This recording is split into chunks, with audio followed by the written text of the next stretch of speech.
Excuse me ভাইয়া, ভাইয়া এদিকে একটা প্রশ্ন করতে পারি? আপনি সিঙ্গেল না মিঙ্গেল, যদি একটু জানাতেন। Single single.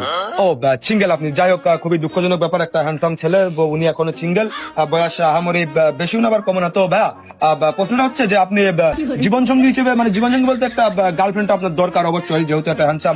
তো আপনি আপনার গার্লফ্রেন্ড মানে ভবিষ্যৎ জীবন সঙ্গী হিসেবে আপনি কেমন মেয়ে চান? প্রেমিকা হিসেবে? প্রেমিকা হিসেবে আপনি কেমন মেয়ে চান? আমার প্রেমিকা হবে এক কথায় চাঁদের মতো। চাঁদের মতো? ভাই আমি বুঝতে পারিনি, কিন্তু অবশ্য চাঁদেরও কিন্তু কলঙ্ক আছে, দাগ আছে। তো যদি বিষয়টা একটু ক্লিয়ার করে দর্শকদের উদ্দেশ্যে বলতেন। চাঁদের মতো বলতে তো ভাই আমি চাঁদের মতন দেখতে বুঝইনি, আমি বুঝেছি আমাদের প্রেমিকা যেটা হবে এটা অনেকটা চাঁদের মতো হবে।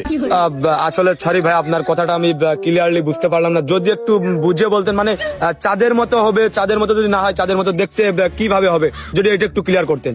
মানে প্রেমিকা গার্লফ্রেন্ড হবে চাঁদের মতো, মানে রাত্রি আসবে দিনই চলে যাবে। ও আচ্ছা আচ্ছা, ধন্যবাদ ধন্যবাদ ধন্যবাদ আপনাকে ভাই, আপনার মূল্যবান সময় দেওয়ার জন্য। কি